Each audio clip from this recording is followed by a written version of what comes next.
What we do as entrepreneurs, we would never do in any other aspect of life. For example, if I was going to ask you to coach my professional team and you asked me like, all right, well, what game is it? If I was an entrepreneur, I'd probably tell you, I don't know. And like, what are the rules? Well, I'm not sure what the rules are yet. Well, how many players do I get? And are they any good? Well, I don't know that yet. I got to figure that out. All right, well, who's the opponent? What are their strengths? What are their weaknesses? Well, I don't know any of those things either. What's the objective? And how do I get the fans to love me? I don't know that. That's how we start a business. We would never start a sporting event that way. We would never go out without really understanding, to your point, you don't know that it's 100%, but you better be pretty darn close. Allan has started and grown several multi-million-dollar businesses. His mission is to help you do the same. Welcome to the Business Growth Pod, building the future one entrepreneur at a time.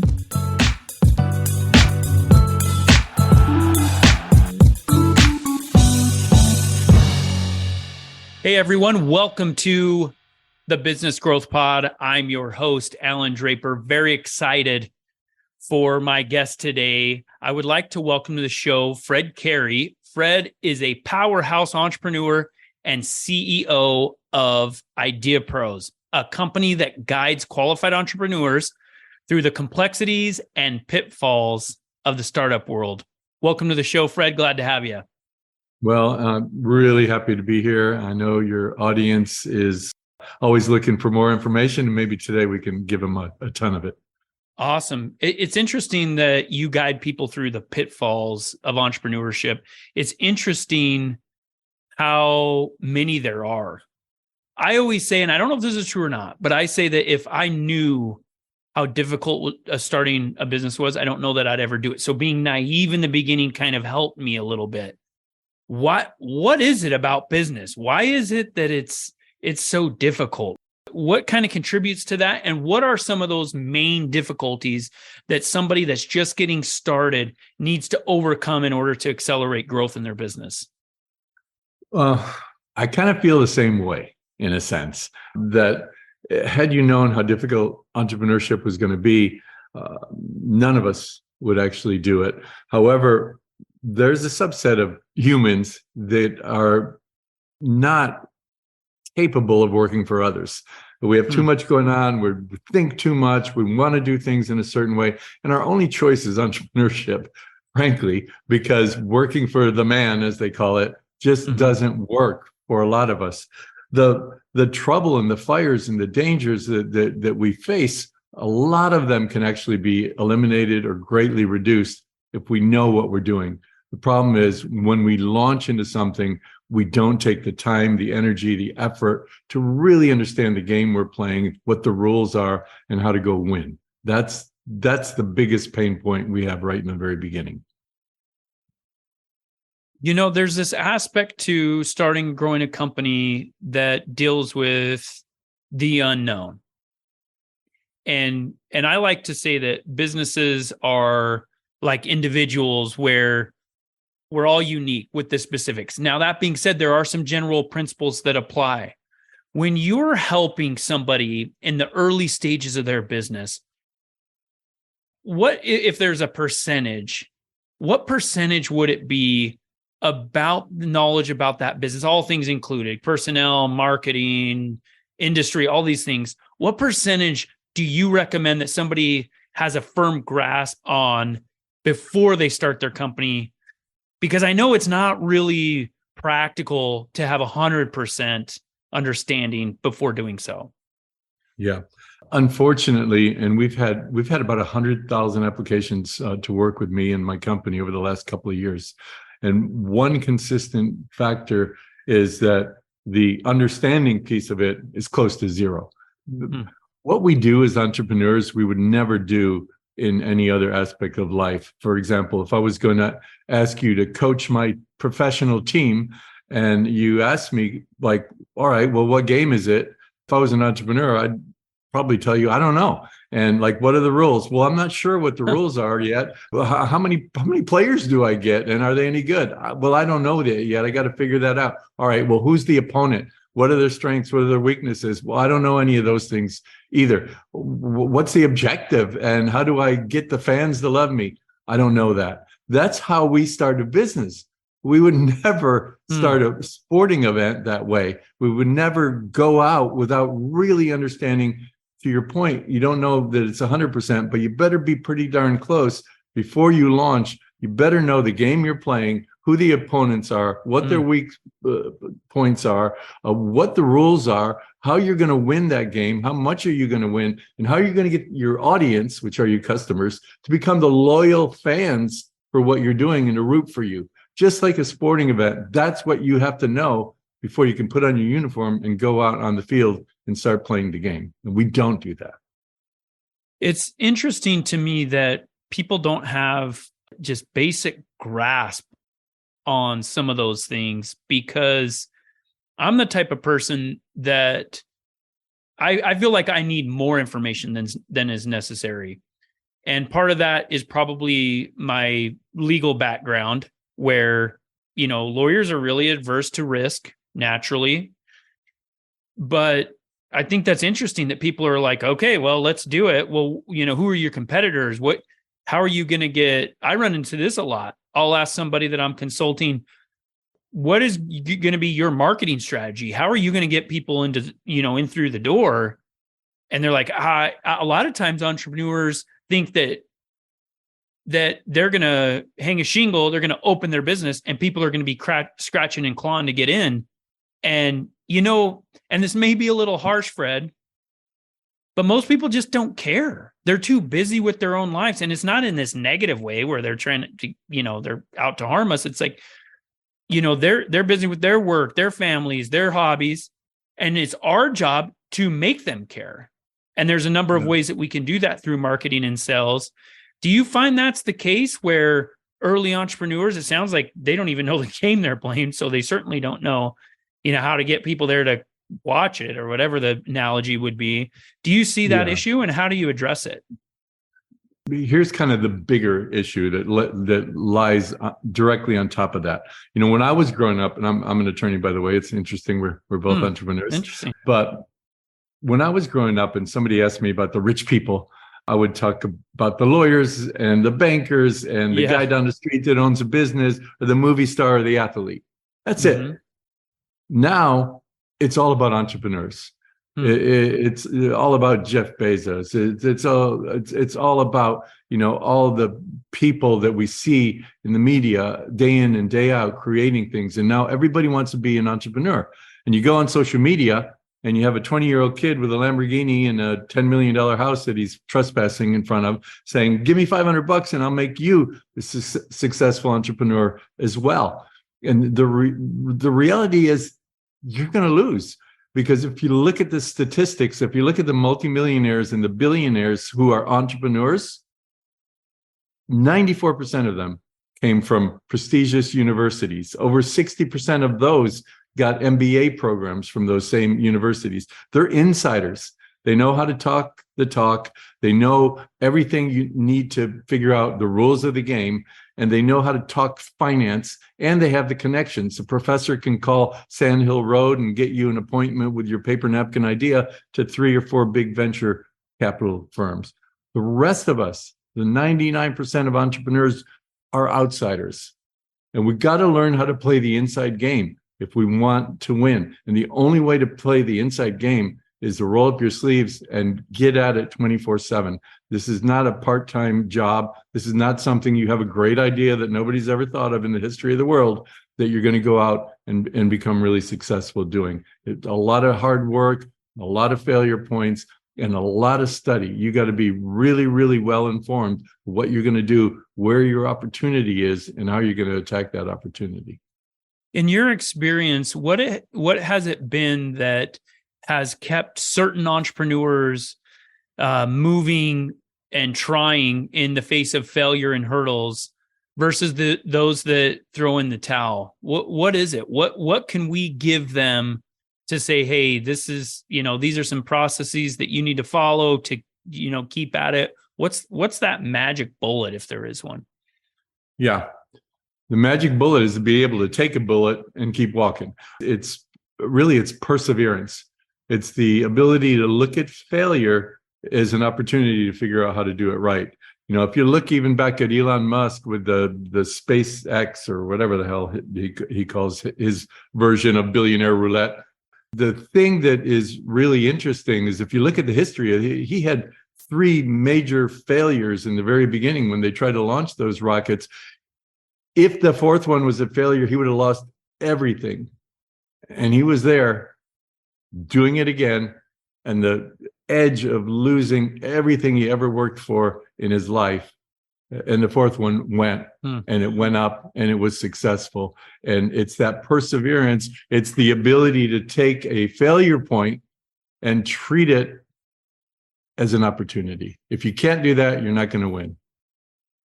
I was watching this video recently and it talked about how the highest level of shooters in the NBA in basketball, right?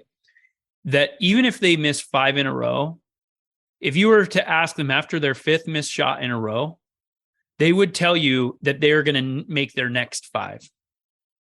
And I've noticed that with successful people. And it sounds like that was the case with Elon Musk, where it's like, hey, on this 4th one, you're going to lose it all. And those first 3 didn't really resonate with him. Maybe he just uses them as stepping stones. He's like, well, now we know something we didn't know back then. Have you noticed that to be a trend? Yeah. Well, he had recently in the last 3 or 4 months, there was another failure on one of the rockets. And immediately afterwards, he tweeted how much valuable information they gathered in that experiment that went wrong. And again, it's taking a failure as an opportunity. That's the difference. You're talking about basketball, look at Michael Jordan. His missed shots far outweigh his made shots, and he's the best in the world. And it's just making one more than you miss. That's the whole thing. It's like nailing that 4th rocket when the first 3 didn't make it. It's where you end up, not where you start out. If you think of it this way, look at the most simple things. Let's talk about building a home. Okay. The only problem is we're building a home and roofs have not yet been invented. Now we got to figure out how to build a damn roof, and nobody's ever done it before. And that's what we do as entrepreneurs. We have to experiment. We have to embrace failure, because if we don't, we're never going to be an entrepreneur. We're not going to get it right on the first time. You have to plan for failure and understand in advance that failure is coming at you, and you're going to take it and embrace it and figure out, oops, I tried to do it this way. I got to try this way. One thing that I've learned, at least about myself, is that it really matters when I'm really clear about why I'm doing something. And when I'm more focused on the process and the person that I'm becoming and the things that I'm learning through the process, and I'm focused on those things more than I'm focused on a specific result, it makes me a little more able to overcome challenges, but and not achieving those results or failures or whatever. And because I'm focused on the process, it's like, okay, we screwed up, but like Elon Musk said, look at all this stuff that we learned. And over the last probably 10 years or so, I've really tried to change my mentality, because when people fail, it's so easy. It's a human tendency, it's probably a survival instinct on some level to, toss the towel in, say, I'm going to give up. And we have to fight against that, because at the end of the day, through my business ventures, through the companies that I've founded, it really comes down to nothing more or less than who sticks it out the longest and who's the toughest when things get tough. And, I feel like there's a lot of that coming around the corner, Fred, with where our economy is and where things are headed. Yeah. So look, there's a whole bunch of people listening right now that if we were all live in an audience and I said, well, how many of you guys set out to do this, to really make a bunch of money, to become millionaires? A whole lot of people, most everybody would raise their hand. Mm-hmm. And the problem is when that is your intention, to become a millionaire, to become a billionaire, to become something, get that great car. When your intention is the result instead of the objective, you're never going to get the result. right? You put your hand down, guys and girls. What you need to focus on, like you said, something that you can really be involved in, something you can be passionate about, something that aligns with your purpose. Figure out what you want to do, what you want to be, what you want to deliver to the world, how you're going to change your world, or even maybe the world. And if you focus there, the money's going to come, the riches are going to come, because you're going to have more perseverance because you're doing something you were meant to do. And if you can focus on doing something you're meant to do, you're going to work harder, you're going to try longer, you're not going to accept failure, you're going to get up and you're going to do it again. You're going to keep doing it until you get it right, because you know this is what you were destined to do. The riches come, but not when it's the objective. I love that point. And I think a lot of it is when we're focused on the process, or we have this higher purpose, we don't care as much about what other people think. Elon Musk, we've mentioned him several times. I don't know anybody that cares less about what others think than him. And it's right. And I think it's such a great attribute, because we have as a survival mechanism this tribe mentality. And one of the biggest concerns for most entrepreneurs is, hey, I'm going to fail, and then people are going to think XYZ about me. But when you're focused more on the process, or you have something higher at play, you have a greater why, you don't care. You don't care what people think. And if you don't care what people think, you're going to try things and set yourself up in situations where you might fail, and you're just going to keep trying because it's not based on kind of these external motivations. Like you mentioned, money, what people think, the honor and prestige. There's some other passion that's keeping you moving through all of that. And by the way, I have a series of courses on purpose-driven entrepreneurship. And I don't know, can I plug that? Absolutely. Okay. So if you go to my Instagram page, official Fred Cary, Cary, and I have a link tree there, and the courses there, if you use IG100, it says it right there, it's $147, 15 modules that tell you every single thing you need to know about entrepreneurship and aligning your purpose to it. I don't make any money at that price point, but it's something that if you're going to be an entrepreneur, if you are an entrepreneur, you should at least learn those fundamentals. And they really dig into what you're talking about to really align what you're doing every day with what you feel inside. The biggest failure point, our biggest critics, our biggest doubters, you see them every day. You see them in the morning when you look in the mirror. That the biggest failure point that exists for us is our own insecurity, our own, it works for everybody else. It's not going to work for me. It wasn't meant to be for me. My dad told me I was never going to amount to anything. I've started 10 different companies. I took 2 companies public, had 2 others acquired by public companies. With IdeaPros, I have 400 companies under us. With our startup companies that I have 30% of each one, but I would never amount to anything. And I carried that burden on me even after my first success. I got lucky. My second success, wow, really fucking lucky. Excuse me. Hope you can take that out if you want to. And at a point, you got to look in the mirror and you got to be okay with yourself. And you got to understand that you have the same chance as everybody else. The way that you're going to win is to try harder than everybody else and to not give yourself that break when you're too tired. When you're too tired, get up and do it anyway. If you have a 102 fever, get up and do it anyway. Whatever it takes, you got to be extraordinary to have extraordinary results. We want to be ordinary and have extraordinary results. You can't. The end of every day, name one extraordinary thing you did. Could be big, could be little, but something you did that's different and that's out there, and it's something you didn't think you would do. If you can name one of those things every single day, you're going to succeed. I've noticed this pattern among successful people where they express this attitude like you just did, where successful people have this mindset. I think it's called fixed versus variable mindset or growth mindset, maybe, where it's like, hey, I can control a lot. I can control a lot. There's a lot within my power. And then the fixed mindset is, nope, this is just the way it is. There's nothing I can do about it. It sounds like you have really good experience with both of those. What was it that allowed you, which maybe not most, but a lot of people aren't going to overcome that with their father. They're just not. They're going to continue to believe that the rest of their life. What was it for you that allowed you to realize, you know what, my father was wrong. I'm going to amount to great things, and I have control over what I do with my life. It's funny. When I was 25, I had a company called Concerts America, and it was actually my second company. I was producing all the major rock bands around the eastern part of the United States. And I found this old picture where I went back to visit my family, my dad, my mom, and my brothers there. I'm wearing a Concerts America t-shirt. I got my long hair, and I'm down eating my pasta.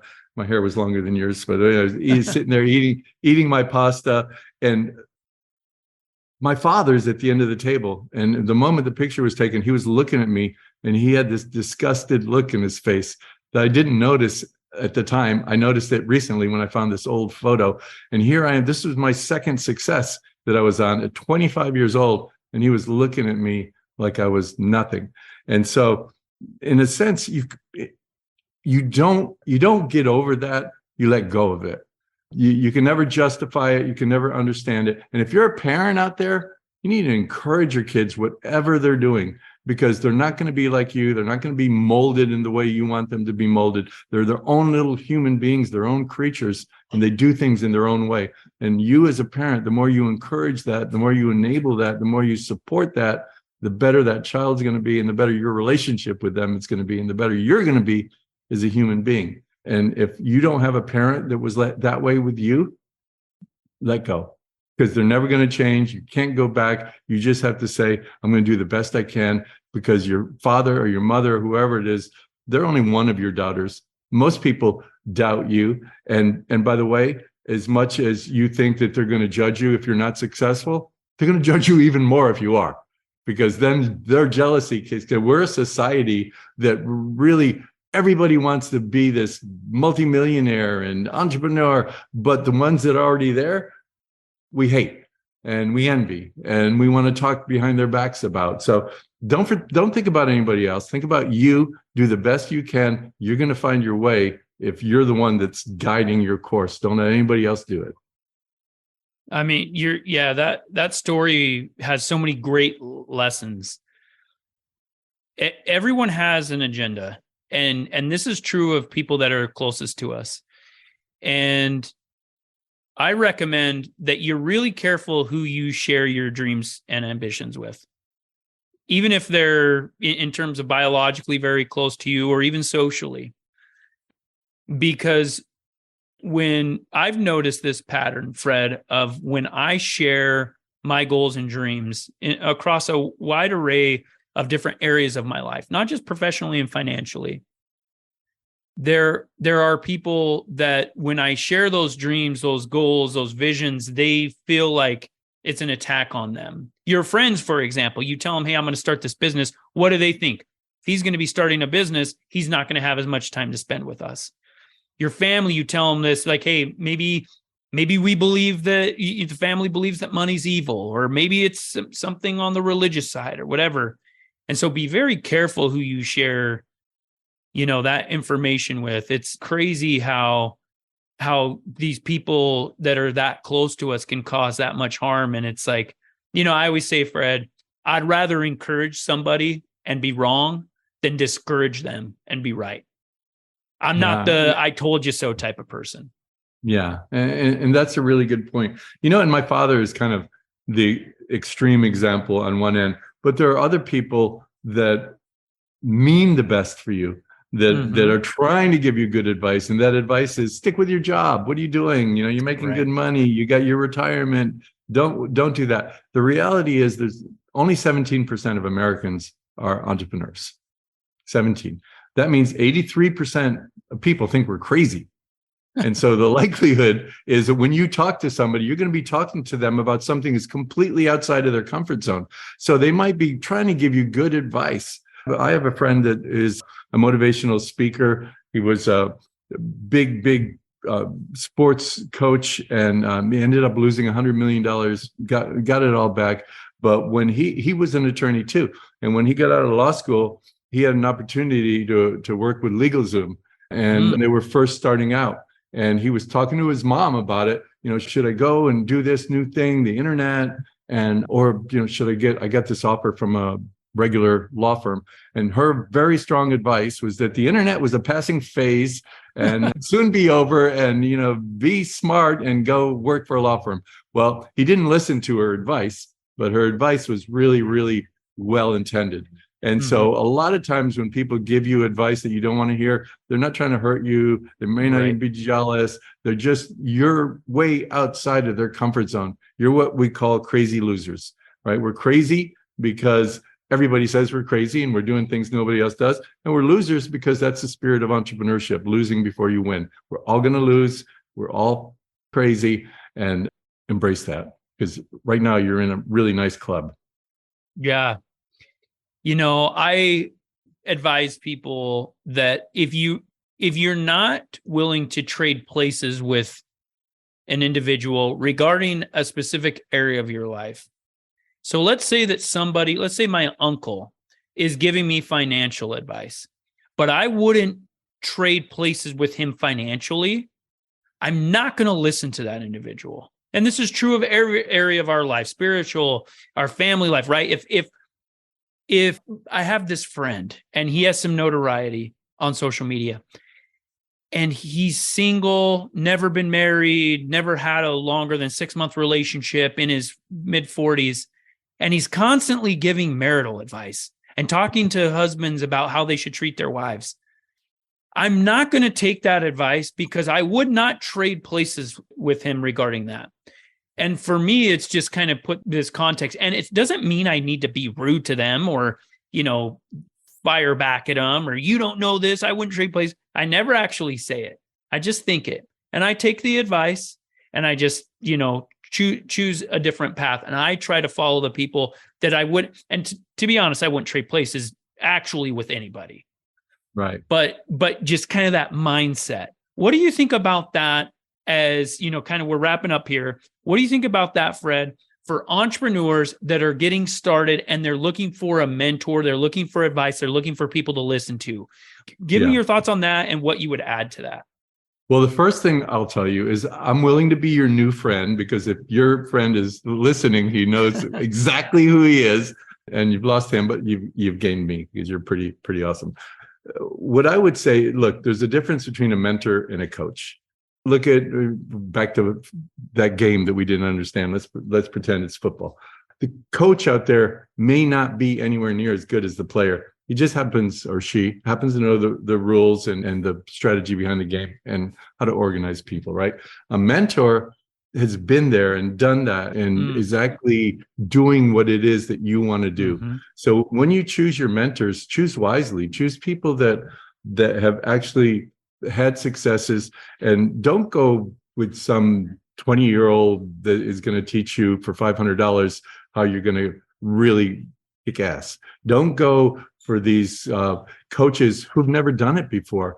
These people who want to teach you how to be a great entrepreneur or teach you all these marketing tactics, and the only thing they've ever marketed is their program that they're trying to get you to buy into. Mm-hmm. Find people who have a well-rounded background, have had a series of successes. Heck, follow me on Instagram. I have 500,000 people on official Fred Cary. I give free advice every day, and there's a ton of it out there. Just make sure you're educated and make sure you surround yourself with people who are willing to give back and that treat you with respect and with guidance and with reassurance that if you try really hard and repeatedly, you're going to make it.